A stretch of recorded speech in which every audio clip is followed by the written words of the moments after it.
Les gens, ils vont arriver, ils vont vous donner 2 secondes. 2 petites secondes. Ça ne peut pas être tiède. Ça ne peut pas être ce que j'appelle moi l'effet « oh putain, encore un », où on arrive, on voit un truc qu'on a déjà vu 100 fois. Ça ne peut pas. Donc, le premier péché, c'est qu'on arrive, on se dit, on se fait chier. Ou alors, au début, c'est intéressant, mais à force de lire, on se fait chier. Il n'y a plus grand-chose. Pour vaincre l'ennui, les solutions qu'on pourrait avoir, le premier, c'est « What's in it for me ». Oui, enfin, W-I-I-F-M. « What's in it for me ». Qu'est-ce qu'il y a pour moi? Et ça, en 2 secondes, il faut que le gars il arrive. Qu'est-ce qu'il y a pour moi? L'autre truc, c'est ce qu'on appelle en anglais des open loops. L'open loop, c'est on joue sur la curiosité. C'est on dit, il y a une méthode qui permet d'investir en bourse et en fait de faire des ROI de 300%, même si ce n'est pas un trader professionnel. Et en fait, c'est un trader exilé à la Jamaïque. En fait, il est à la Jamaïque parce qu'il ne peut plus mettre un pied sur le territoire américain si on se fait arrêter par les FBI. Et c'est un trader qui est à la Jamaïque qui m'a appris ça. En fait, j'étais allé là-bas un jour pour un séminaire. Et en fait, c'est très simple comme méthode. Et en fait, ça fonctionne en 3 étapes. Et je vais vous expliquer ça dans un instant, mais d'abord, il faut que je me présente. Et là, bam! Le type, il a accroché, il veut savoir. Et maintenant, je lui parle de moi. Et quand je parle de moi, je veux dire, voilà, moi j'ai travaillé dans la finance, etc. Machin. Je raconte des conneries, évidemment. Hein. J'ai travaillé dans la finance pendant très longtemps et en fait, voilà, je me suis rendu compte qu'il y a plein de banques qui utilisent cette méthode, mais qu'en fait, personne n'ose en parler parce que les médias, les journalistes qui en parlent se prennent des procès. D'ailleurs, moi, j'ai failli avoir un procès, notamment la fois où j'ai rencontré un tel, mais ça, je vais le rencontrer une autre fois parce qu'on n'a pas trop le temps. Le mec, vas-y, dis-moi. Et en gros, on fait des boucles comme ça, ce qu'on appelle les open loops. Et donc, du coup, on maintient le gars en mode, un haleine, il est en mode, donnez-moi, vas-y, dis-moi ce que c'est. Et le type, il reste. Et du coup, littéralement, tous les paragraphes, on fait un truc comme ça. Si vous faites ça tous les paragraphes, le mec, il reste jusqu'au bout. Si le mec reste jusqu'au bout, en général, il achète. C'est une quasi-certitude. Déjà que les gens, à la base, ne lisent pas le texte, et si en plus, ils vont le lire jusqu'au bout et que votre texte est construit à peu près correctement, ils achètent. Open loop. Un super exemple d'open loop, vous allez dans votre espace membre, dans ce qui s'appelle copywriting concret. Et il y a un texte d'un génie incompris qui s'appelle Emmanuel Friedenreich. Je ne sais pas si vous connaissez Emmanuel Friedenreich ou pas. Mettez oui, non pour rigoler. Friedenreich, ceux qui connaissent, voilà, oui, non. Voilà, Axel, tire à voir. Axel tape Emmanuel Friedenreich. Ceux qui ne connaissent pas, tapez Emmanuel, enfin après le cours, absolument on bosse, hein, ok, donc restez focus. Tapez Emmanuel Friedenreich. Mais ce type est un génie inconnu. En gros, je raconte l'histoire en 2 secondes. Ce mec s'est fait humilier sur Internet par des mecs qui sont foutus de sa gueule qui ont fait des millions de vues. Parce qu'il a fait une publicité qui était nulle de chez nul. En mode publicité, je vous apprends à devenir riche, beau, intelligent. Parce que le mec n'a aucun charisme, la vidéo est horrible, et du coup, tout le monde se fout de sa gueule. Ce qu'on ne sait pas, c'est que c'est un type qui fait 6 millions de chiffres à 22 ans derrière. Notamment parce que c'est un génie du copywriting. Et en fait, le type, c'est quand il est face cam et qu'il veut incarner son message, il n'incarne pas du tout. En fait, il sait écrire des messages, il ne sait pas les incarner. C'est un bon copywriter, c'est un très mauvais acteur.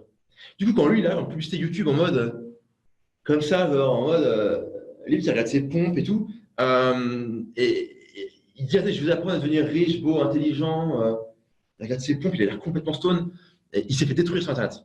Alors, il y a des vidéos qui font des millions de vues, qui se foutent de sa gueule. C'est vraiment ultra violent.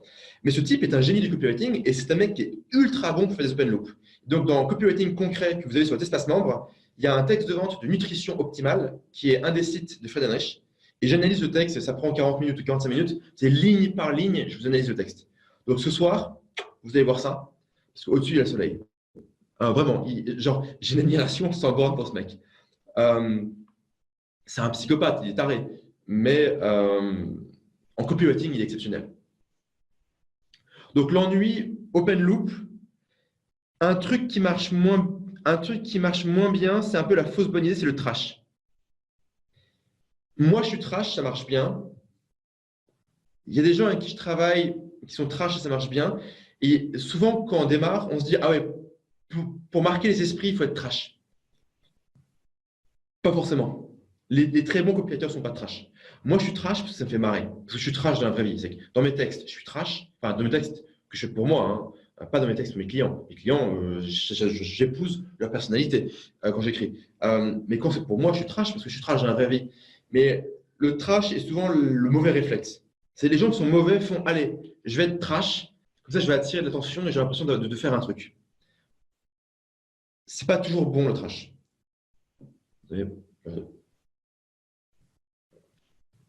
Donc, péché numéro 1, l'ennui. Péché numéro 2, scepticisme. Autrement dit, avoir des doutes. C'est le mec qui t'écoute, qui vous écoute, et il se dit non, non, je crois pas. C'est trop beau pour être vrai. Si c'était possible, ça se saurait.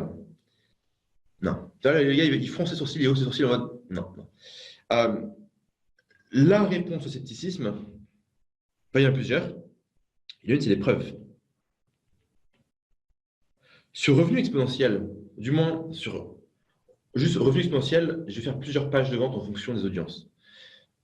Mais sur la page que j'ai faite, et les gens qui sont aujourd'hui sur ce, enfin, parmi nous, hein, vous êtes tous passés par cette page-là. Les gens qui nous rejoindront plus tard, ils passeront par d'autres pages peut-être. Mais sur la page d'aujourd'hui, il y a en haut, genre en mode salut, je suis l'empereur du spam. Donc là, je joue le trash. Et en dessous, j'ai mis 2 commentaires. Un mec qui dit je suis passé de 15 à 86 000 balles par mois grâce à Tougan. Et l'autre qui est sur le même Moïse qui dit j'ai fait un demi-million grâce à Moïse. Et d'emblée, je commence avec les preuves. Du coup, quand après j'arrive pour vendre ma merde, les gens ils font OK. Parce qu'avant, j'ai 2 gars qui face cam disent ce mec m'a rendu riche, écoutez-le. Ils font OK, on l'écoute. Donc, le scepticisme, première réponse, les preuves. Deuxième réponse, why ou pourquoi. Et le troisième, vos motivations pluriel secrètes. Alors, why, c'est si on n'a pas de vraies preuves, tu peux prendre des preuves académiques. Est-ce qu'il n'y a pas des publications scientifiques? Est-ce qu'il n'y a pas des journaux qui parlent de la thématique? Pas forcément qui parlent de ton produit, mais qui parlent de la thématique. Si on n'a pas de preuve, l'autre truc que tu peux faire, Ariane, c'est que tu peux moissonner de la preuve. C'est que dès qu'un client achète, tu lui envoies un petit questionnaire qui est ah ouais, pourquoi tu as acheté ce produit? Et le mec, il peut choisir réponse 1, 2, 3. Et, en fait, il y a un truc qui s'appelle, j'écris, qui s'appelle Typeform. Ouais, il y a plein d'autres outils. Hein. Moi, j'aime beaucoup Typeform, c'est très esthétique. Dès qu'un client achète, je lui envoie ça sur certains business et je lui dis pourquoi tu as acheté? Et le mec, il va dire parce que je veux avoir une retraite complémentaire, parce que je veux avoir un revenu, parce que je gagne pas assez d'argent pour mon travail, je suis frustré, parce que je veux me faire plaisir. Quel est ton prénom? Et là, le mec, il met Brian. Et du coup, je fais une preuve qui dit bah, Brian a acheté tel produit parce qu'il veut avoir une retraite complémentaire. Et je ne dis pas qu'il va avoir une retraite complémentaire. Parce que ça dépend de est-ce qu'il va appliquer le produit ou pas, tu vois, Ariane. Mais je dis, il a acheté parce qu'il veut ça. Mais du coup, quelque part, en fait, on croit qu'il l'a acheté, il a eu le résultat. On voit par association, c'est qu'il a acheté et retraite complémentaire. En fait, c'est pas et il a eu, c'est pour. Mais le cerveau, il voit preuve sociale, enfin, un mec a acheté et voit le résultat souhaité. Et il se dit, OK, en fait, en lisant en diagonale, on se dit, OK, ça a fonctionné pour lui. En fait, on ne sait pas si ça a fonctionné. On sait juste qu'il a acheté. Mais on peut manipuler éthiquement le gars pour faire un témoignage. Après, ce qu'on peut faire, c'est qu'on peut changer le prénom. On est toujours libre de modifier les prénoms. OK? Par contre, attention, si vous inventez des commentaires et que vous êtes en France, ou même pas en France d'ailleurs, il y a un truc qui s'appelle la DGCCRF qui sont là juste pour vous faire chier. La DGCCRF, ils n'aiment pas du tout les copywriters. Si vous commencez à raconter n'importe quoi, ils vont toquer à la porte, ils vont vous faire chier. Donc pareil, on essaie d'être smart. On est rusé, on reste dans la légalité. Je reprends. Scepticisme. Donc le why ou le pourquoi. Très tôt, vous pouvez dire pourquoi vous le faites. Moi, genre, un des pourquoi que je donne régulièrement sur mes programmes, il y a un peu de lumière là. Vous me voyez bien? Ouais, okay. Un des pourquoi que je donne sur mes pourquoi, enfin, sur mes produits, pardon, c'est bah, moi je fais ça pour recruter mon armée personnelle. Et c'est une vraie raison en fait. C'est que je fais venir plein de gens dans les RX et un petit groupe dans copywriting, enfin dans Copy Insider. Je les forme et après, si des gens qui sont très très bons, et quand ils gagnent des sous, je leur dis bah, viens travailler pour moi, ou avec moi. Parce que moi, une de mes motivations, c'est ça. Je vais me former mon armée personnelle. Je donne un exemple. C'est tellement dur de trouver des gens qu'en général, avant, je donnais des primes jusqu'à 5 000 euros si on pouvait m'introduire à quelqu'un qui peut taffer avec nous. C'était tellement dur de trouver des gens que je payais en fait. Et je me suis dit, attends, 5 000 balles, c'est de l'argent quoi. Et limite, je fais un programme, j'enseigne à des gens pour 10 balles, je prends les plus motivés, s'ils veulent bosser pour moi, je les paye et c'est plus simple quoi. Et surtout, j'aurai un échantillon beaucoup plus important sur lequel je peux choisir. Mais je donne la motivation. Et une fois que j'ai dit ça, on dit, OK, le mec, il est là pour ça. Donc, il veut mon argent, il me vend un truc, et je comprends pourquoi il le fait. Et quand le mec, il arrive et dit, moi, si je vends cette formation, c'est parce que j'ai envie d'aider les gens. Sérieusement. Je donne un exemple qui n'a rien à voir avec le copywriting et le marketing. Il y a très longtemps, quand j'étais étudiant, bon, il y a pas si longtemps que ça, il y a 6 ans, il y a Jean-François Copé qui est venu. Donc, il y a Jean-François Copé, donc l'homme politique, là, l'UMPE, un truc comme ça, républicain, je sais rien, qui vient à HEC et qui fait il y a une interview, donc on lui pose des questions. Bon. À la fin de l'interview, le public peut poser des questions. Donc, il y a un étudiant qui fait, Monsieur Copé, pourquoi vous faites ce que vous faites? Qu'est-ce qui vous anime? Qu'est-ce qui vous motive? Pourquoi vous vous battez tous les jours, depuis 30 ans, je peux en politique, machin? Attends, Jean-François Copé, qui prend son micro, qui se pose et qui fait, moi, si je me réveille tous les matins avec la rage de vaincre, si je me bats tous les jours,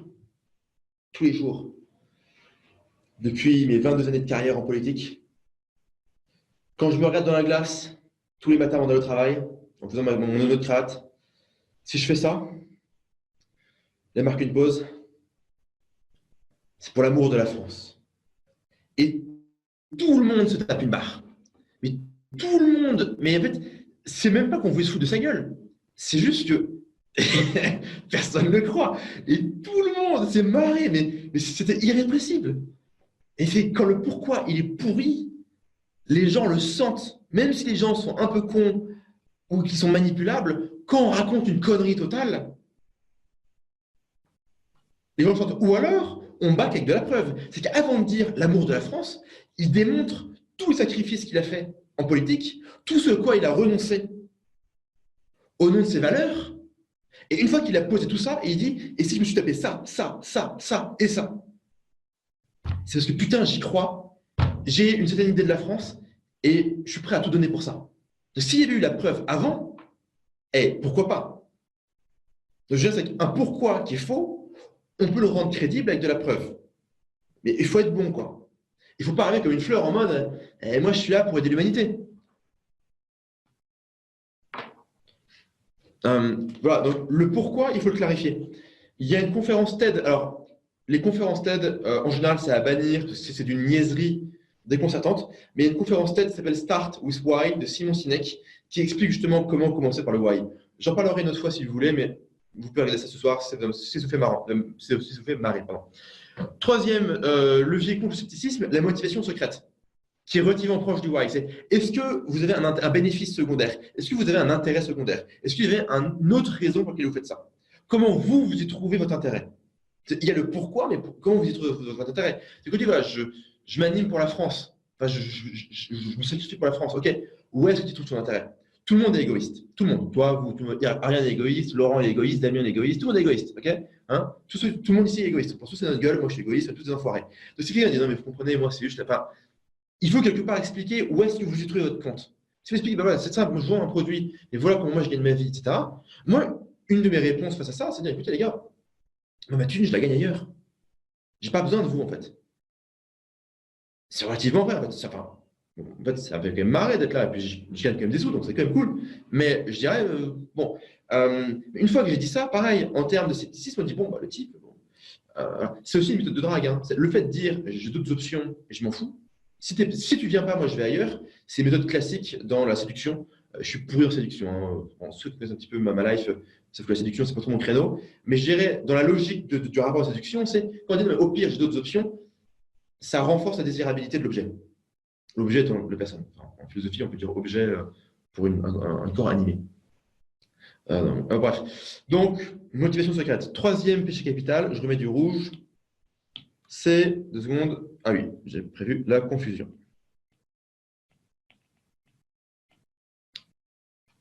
Ça, c'est le truc pas clair. On dit, mais qu'est-ce qu'il veut me vendre? Quelle est l'offre? Donc, la solution, c'est offre claire. Une offre claire, c'est quoi?